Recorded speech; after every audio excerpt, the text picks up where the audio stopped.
Bonjour esprit de curieux, bienvenue dans notre coin du savoir. Aujourd'hui, nous allons voyager dans le temps vers une terre d'empereurs, de dynasties et de secrets ancestraux. Un lieu où les idées n'étaient pas seulement débattues dans les salons, mais forgèrent des empires et définissèrent le destin de millions de personnes au fil des siècles. Je vous pose une question.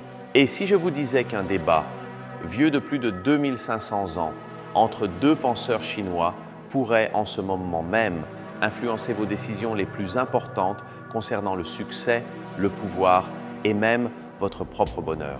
Cela semble incroyable, mais restez avec moi. Car aujourd'hui, nous n'allons pas parler d'histoires ennuyeuses. Nous allons dévoiler le code caché derrière le pouvoir chinois, un duel de titans intellectuels qui a façonné une civilisation, la bataille ultime entre l'ordre et la liberté, entre Confucius et Laozi. Une bataille qui, sans que vous le sachiez, se livre en vous chaque jour. Avant de commencer, je voulais vous dire un mot sur les images que vous voyez. Pour donner vie à cette narration, j'ai utilisé des outils d'intelligence artificielle pour les générer. Alors, considérez-les comme une toile, une manière d'illustrer les idées et l'atmosphère de ce que je vous raconte. Elles ne seront pas toujours une représentation exacte ou littérale, mais plutôt un accompagnement visuel pour que vous puissiez laisser libre cours à votre imagination avec moi. J'espère de tout cœur que vous apprécierez. Pour comprendre cette bataille, nous devons d'abord voyager à une époque de chaos. Imaginez la Chine du siècle avant notre ère, durant la période dite des royaumes combattants. Il n'y avait pas un seul empire, mais une mosaïque d'États en guerre perpétuelle. La trahison était la norme et la violence le pain quotidien. L'harmonie semblait un rêve perdu. Au milieu de ce désordre émerge une figure fondamentale, un homme avec une mission presque divine, restaurer l'ordre perdu. Son nom était Kong Fuzi, que l'Occident connaît sous le nom de Confucius. Ce n'était ni un roi ni un général, c'était un maître, un conseiller qui croyait détenir le remède pour une société malade. Confucius observa le chaos et son diagnostic fut clair. Les gens avaient oublié leur place dans le monde. Ils avaient perdu le respect de la tradition, des ancêtres et des autres. Sa solution était une sorte d'ingénierie sociale basée sur la vertu et la hiérarchie. Un plan directeur pour reconstruire la civilisation depuis ses fondations. Le cœur de sa pensée reposait sur deux piliers. Le premier est le ren, que nous pouvons traduire par humanité ou bienveillance. Pour Confucius, c'est la qualité qui nous rend véritablement humains, la capacité de ressentir de l'empathie et d'agir avec bonté envers autrui, de traiter les autres comme nous aimerions être traités. Pensez au ren comme au logiciel moral que nous devrions tous avoir installé. C'est la base d'une société fonctionnelle.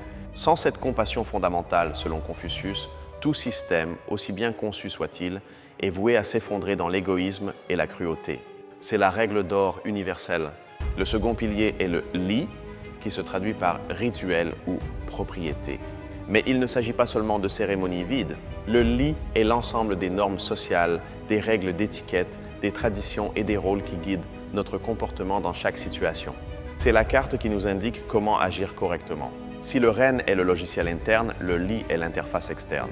De la manière dont un fils doit parler à son père, jusqu'à la manière dont un ministre doit s'adresser à son prince. Pour Confucius, ces rituels n'étaient pas oppressifs, au contraire, ils étaient le langage de l'harmonie. Ils étaient la chorégraphie qui permettait à la société de danser en parfait ordre. En résumé, la proposition de Confucius était claire.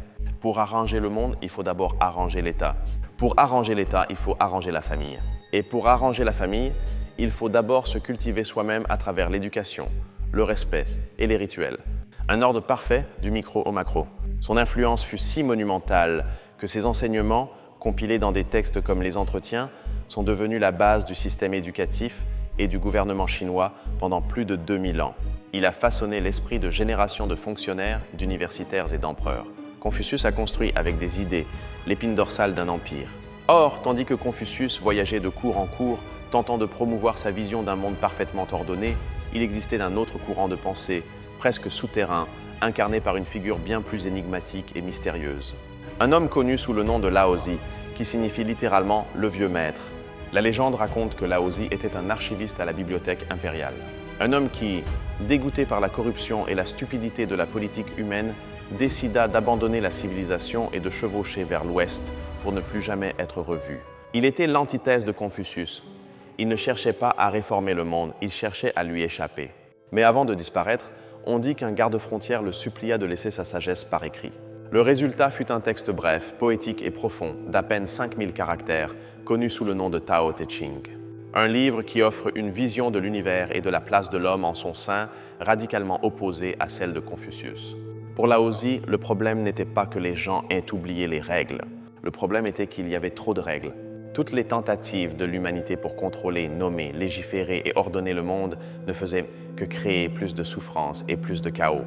La solution n'était pas plus de contrôle, mais moins. Le concept central de Laozi est le Tao, qui se traduit par la voie. Mais ce n'est pas un chemin que l'on peut tracer sur une carte. Le Tao, c'est le flux naturel et spontané de l'univers, la force invisible qui guide le mouvement des étoiles, la croissance des arbres et le cours des rivières. C'est la réalité ultime. Laozi nous dit que la sagesse ne consiste pas à imposer notre volonté au monde, mais à nous aligner sur le Tao. Au lieu de lutter contre le courant, nous devons apprendre à flotter avec lui. La plus grande force ne réside pas dans la rigidité du chêne, mais dans la flexibilité du bambou qui plie sous le vent, mais ne rompt jamais. De là naît l'idée du Wu Wei, qui se traduit souvent par non-agir. Mais cela ne signifie pas ne rien faire. Cela signifie action sans effort ou action spontanée. C'est agir en parfaite harmonie avec le Tao, sans forcer les choses. C'est le genre de génie que l'on observe chez un athlète à son apogée, qui semble ne faire aucun effort. Tandis que Confucius vous donnerait un manuel de 1000 pages sur la façon de construire le radeau parfait pour traverser la rivière, Laozi vous inviterait simplement à observer le courant, à le ressentir et à laisser la rivière elle-même vous porter à l'autre rive. Deux logiques complètement différentes pour faire face aux mêmes défis de la vie. Nous avons donc ici le grand duel. D'un côté, Confucius, l'architecte social qui nous dit « Cultivez-vous, étudiez, suivez les règles, honorez vos aînés et faites votre devoir. L'ordre et l'effort conscient vous mèneront à votre perfection et à celle de la société. C'est le chemin de la structure et de la responsabilité. » Et de l'autre côté, Laozi, le mystique de la nature qui chuchote « Détendez-vous, videz votre esprit, oubliez vos ambitions, cessez d'essayer de tout contrôler. Fluez avec l'univers, soyez comme l'eau. » La vraie maîtrise se trouve dans la spontanéité et l'acceptation. C'est le chemin de la liberté et de l'intuition. Portons cette confrontation sur un champ de bataille concret. Comment un dirigeant devrait-il gouverner? Pour Confucius, le dirigeant idéal est un sage vertueux, un modèle moral pour son peuple. Il doit gouverner activement par des lois justes, l'éducation et surtout en donnant un exemple personnel impeccable. Le leader confucéen est comme un jardinier méticuleux qui prend soin de chaque plante, la taille, l'engraisse et s'assure qu'elle pousse droite et forte. Son objectif est de créer une société aussi harmonieuse et bien structurée qu'un jardin impérial parfaitement conçu. Le contrôle et l'intervention sont les clés du bien-être commun. Laozi rirait de cette idée. Pour lui, le meilleur dirigeant est celui dont le peuple sait à peine qu'il existe. Il gouverne si subtilement, si en phase avec le Tao, que les choses s'arrangent simplement d'elles-mêmes. Plus il y a de lois et d'interdictions, plus le peuple s'appauvrit. Plus le gouvernement intervient, plus il génère de chaos. Le leader taoïste est comme la gravité, une force invisible qui maintient tout en place sans faire d'efforts apparents. Il ne prononce pas de grands discours, n'impose pas de projets pharaoniques. Il crée simplement les conditions pour que les gens prospèrent par eux-mêmes. C'est l'art de gouverner sans gouverner, l'expression la plus aboutie du Wu Wei. Réfléchissons maintenant à la vie personnelle et au succès. Confucius vous dirait que le chemin du succès est l'étude rigoureuse, le travail acharné et la construction d'un bon réseau de relations sociales. La réputation, l'honneur et le service à la communauté sont les mesures d'une vie bien vécue. C'est l'éthique de l'effort et de la réussite sociale. Laozi, en revanche, vous mettrait en garde contre cette quête. La gloire, la richesse et le pouvoir sont des fardeaux qui vous éloignent du Tao. Le vrai succès est la simplicité, la paix intérieure et la connexion avec la nature. Celui qui se contente de ce qu'il a sera toujours riche. C'est la philosophie de la suffisance et de la liberté intérieure. Alors, voici le dilemme, n'est-ce pas? Le monde moderne semble entièrement confucéen. Il nous pousse à la compétition, à bâtir un CV, à suivre les règles du jeu social pour progresser. La pression de la performance, d'être un membre productif de la société, est immense. Nous vivons dans la machine que Confucius a contribué à concevoir, mais en même temps, nous ressentons un profond désir de ce que Laozi offrait. Le stress, l'épuisement et le sentiment de vide nous poussent à chercher une échappatoire. Des mouvements comme le minimalisme, la méditation ou le désir de déconnecter et de revenir à la nature sont un cri taoïste au milieu de notre monde confucéen. La bataille entre Confucius et Laozi n'est pas seulement de l'histoire ancienne. C'est la tension que vous ressentez entre le fait de remplir vos obligations et de suivre vos passions. C'est la lutte entre planifier chaque détail de votre avenir et apprendre à vous laisser porter par le flux de la vie. C'est le conflit entre être et faire. Pendant des siècles en Chine, ces deux philosophies n'ont pas toujours été en guerre. Souvent, elles ont coexisté d'une manière fascinante. Le confucianisme est devenu la philosophie officielle de l'État, celle qui régulait la vie publique, la politique et l'éthique familiale. C'était le système d'exploitation de la société. Cependant, le taoïsme est devenu le refuge de l'individu. C'était la philosophie de la vie privée, de l'art, de la poésie et de la relation avec la nature. Un érudit pouvait être un fonctionnaire confucéen strict le jour et le soir, se retirer dans son jardin pour peindre des montagnes et écrire des poèmes taoïstes. Cette dualité est peut-être le plus grand secret de la sagesse chinoise. Il ne s'agit pas de choisir un camp. Il ne s'agit pas de savoir si Confucius ou Laozi avaient raison. Il s'agit de comprendre que tous deux représentent deux pôles d'une même réalité, deux forces complémentaires. Comme le jour et la nuit, le soleil et la lune. C'est là qu'intervient le grand tournant, la révélation qui change tout. La vraie maîtrise ne consiste pas à être purement confucéen ou purement taoïste. Le génie de la culture chinoise fut d'apprendre à intégrer les deux. Utiliser les outils de Confucius pour naviguer dans le monde social et ceux de Laozi pour naviguer dans le monde intérieur. L'empereur le plus sage n'était pas celui qui appliquait seulement la loi et l'ordre, mais celui qui comprenait quand ne rien faire et laisser les choses suivre leur cours naturel. Le plus grand artiste n'était pas seulement celui qui maîtrisait la technique, mais celui qui permettait au Tao de couler à travers son pinceau. C'est l'équilibre dynamique. Pensez à votre propre vie. Vous avez besoin de la structure confucéenne. Vous avez besoin de discipline pour apprendre une compétence, de règles pour qu'une entreprise fonctionne, d'engagement pour maintenir une relation. Ignorer l'ordre et la responsabilité est une recette pour l'échec et le chaos. Mais vous avez aussi désespérément besoin de la sagesse taoïste. Vous avez besoin de savoir quand arrêter de forcer une solution, quand accepter ce que vous ne pouvez pas changer, quand prendre une pause pour ne pas vous épuiser et quand faire confiance à votre intuition au lieu de tout analyser à l'excès. Ignorer le flux et la liberté est une recette pour le malheur. La vraie sagesse, le véritable art de gouverner votre propre vie, consiste à savoir danser entre ces deux pôles. Savoir quand être Confucius et quand être Laozi, quand faire un effort et quand lâcher prise. Quand construire des structures et quand les dissoudre. C'est la leçon définitive de ce duel millénaire. L'héritage de Confucius perdure dans l'accent mis sur l'éducation, le respect de la famille et l'importance de la cohésion sociale que nous observons dans de nombreuses cultures d'Asie de l'Est. Sa vision d'une société méritocratique, où les plus capables gouvernent, fut révolutionnaire et reste un idéal puissant dans le monde entier. Pendant ce temps, l'héritage de Laozi est universel et intemporel. Il résonne dans la philosophie zen, dans les arts martiaux comme le tai chi, qui enseigne à vaincre la force par la douceur, et dans la psychologie moderne, qui nous parle de l'importance du flow et de vivre le moment présent. Sa sagesse est un baume pour l'âme stressée. Au final, ces deux vieux maîtres ne nous ont pas offert un ensemble de réponses, mais une carte des questions fondamentales. Comment équilibrons-nous nos besoins individuels avec ceux du collectif? Comment trouvons-nous l'harmonie dans un monde intrinsèquement chaotique? Comment vivons-nous une vie pleine et pleine de sens? La prochaine fois que vous vous sentirez submergé par vos responsabilités, écoutez la voix de Laozi vous chuchoter de respirer et de flotter. Et la prochaine fois que vous aurez besoin de force pour surmonter un défi, invoquez l'esprit de Confucius, qui vous rappellera le pouvoir de la discipline et de la persévérance. Car ils ne sont pas ennemis. Ce sont vos deux meilleurs conseillers, les deux guides qu'une des plus anciennes civilisations du monde vous a légués pour vous aider à naviguer dans l'incroyable et complexe aventure d'être humain. Le secret n'est pas de choisir l'un, le secret est de savoir quand écouter chacun. L'ordre confucéen peut être vu comme une structure, un squelette qui façonne la société. Il offre stabilité et prévisibilité. Sans ce squelette, la société s'effondrerait dans un chaos d'égoïsme individuel, une guerre de tous contre tous, ce que Confucius voulait précisément éviter à tout prix. Mais un squelette seul est rigide et sans vie. Il a besoin du flux du Tao pour bouger, pour respirer.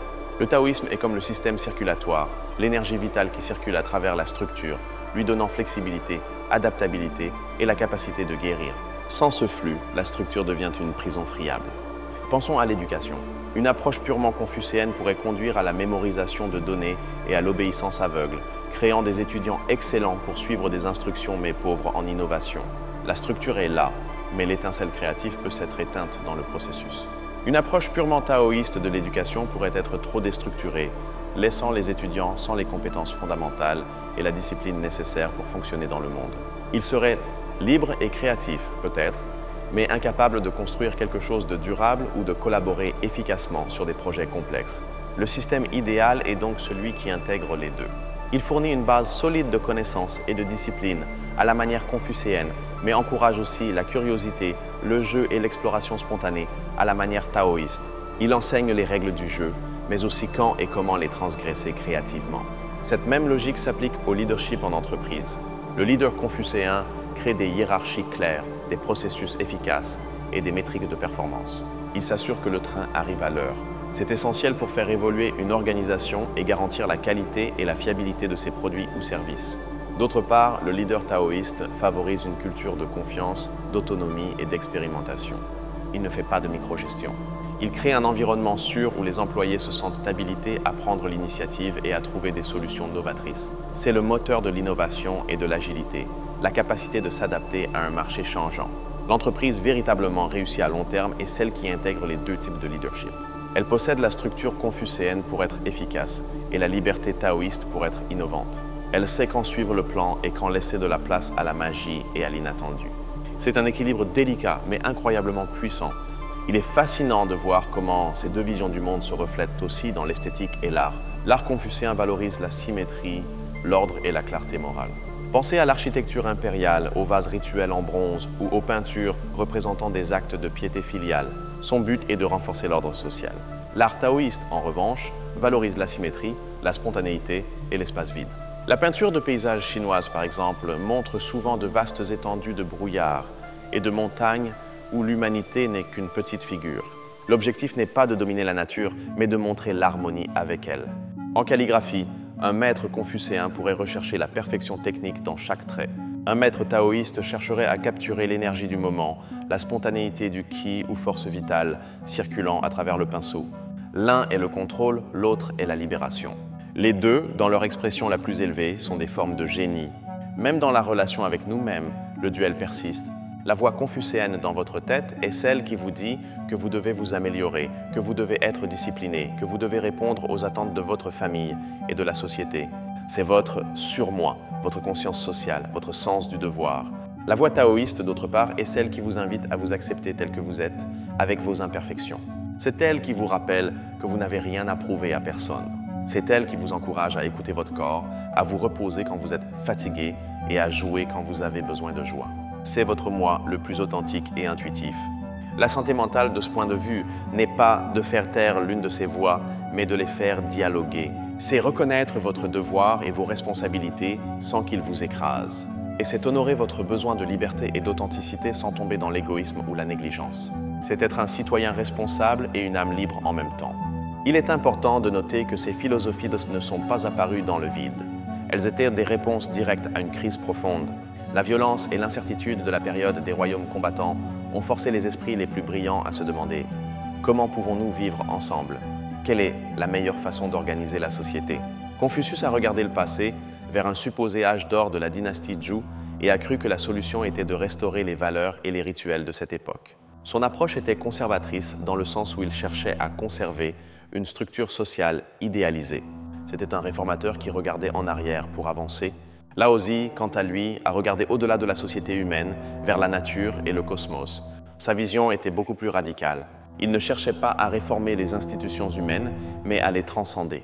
Il suggérait que le problème était la civilisation elle-même et son éloignement de l'état naturel, du Tao. Cette différence d'approche est cruciale. Le confucianisme est fondamentalement une philosophie politique et sociale. Sa principale préoccupation est le monde humain. Le taoïsme est en essence une philosophie spirituelle et métaphysique. Sa préoccupation ultime est la relation de l'individu avec l'univers. L'un s'occupe de la place du marché, l'autre de la montagne solitaire. Et bien que souvent présentés comme opposés, l'histoire chinoise les a entrelacés. Des empereurs qui promouvaient publiquement le confucianisme pour maintenir l'ordre pratiquaient en privé des techniques taoïstes de longévité et de méditation pour gérer l'immense stress de gouverner. Ils avaient besoin de Confucius pour leur empire et de Laozi pour leur âme. Ce pragmatisme est peut-être la leçon la plus profonde. Au lieu d'une pureté idéologique rigide, la culture chinoise a souvent fait preuve d'une capacité étonnante à prendre ce qui fonctionne de différents systèmes de pensée et à le combiner. Une sorte de syncrétisme philosophique qui recherche l'efficacité par-dessus tout. Alors, que pouvons-nous tirer de tout cela pour notre propre 21e siècle, une époque également remplie de chaos, de changements rapides et d'incertitudes? La première leçon est l'importance de la connaissance de soi. Quelle est votre inclination naturelle? Êtes-vous plus Confucius ou plus Laozi? Connaître votre propre système d'exploitation est le premier pas. Si vous penchez naturellement vers l'ordre et la structure, vous aurez peut-être besoin d'inviter un peu de Wu Wei dans votre vie. Apprendre à lâcher le contrôle, à être plus spontané, à vous permettre de ne pas avoir de plan pour tout. Votre croissance réside dans l'embrassement d'un peu du chaos créatif que vous craignez tant. Si, au contraire, Vous êtes un esprit libre qui flue avec la vie. Votre défi sera peut-être d'intégrer un peu de structure confucéenne, apprendre la discipline de finir ce que vous commencez, d'honorer vos engagements même si vous n'en avez pas envie, de construire quelque chose de solide et de durable. Votre croissance réside dans le fait de donner une forme à votre liberté. La deuxième leçon est contextuelle. Il n'y a pas une seule bonne réponse à toutes les situations. Il y a des moments pour la planification méticuleuse et des moments pour l'improvisation. Il y a des problèmes qui se résolvent avec plus d'efforts et des problèmes qui se résolvent avec moins d'efforts. La sagesse est de savoir distinguer. Par exemple, pour lancer une fusée dans l'espace, vous devez être 100% confucéen. Chaque calcul doit être parfait, chaque procédure suivie à la lettre. Mais pour écrire un poème ou composer une chanson, vous devez être 100% taoïste. Vous devez laisser l'inspiration couler sans la forcer. La plupart des situations de la vie, cependant, ne sont pas si extrêmes. Elles se trouvent à un point intermédiaire, nécessitant un mélange des deux approches. Élever un enfant, par exemple, exige d'établir des règles et des limites claires, mais aussi de lui donner la liberté d'explorer et de faire ses propres erreurs. La beauté de ce cadre de pensée, elle est qu'il nous libère de la tyrannie du « ou bien ceci, ou bien cela ». Vous n'avez pas à être un exécutif impitoyable ou un ermite déconnecté. Vous pouvez être les deux. Vous pouvez bâtir une carrière réussie et en même temps cultiver une profonde paix intérieure et une connexion avec la nature. Le grand empereur chinois de l'Antiquité, Qin Shi Huang, fut un confucéen extrême. Il unifia la Chine par une discipline de fer, standardisa l'écriture, la monnaie et les lois. Il créa l'ordre à partir du chaos, mais sa dynastie fut brutale, oppressive et s'effondra peu après sa mort. La structure sans flux s'est brisée.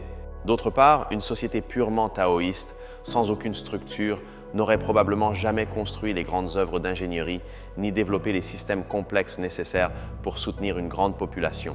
Elle serait pacifique, peut-être, mais aussi stagnante et impuissante. Le flux sans structure se dissipe.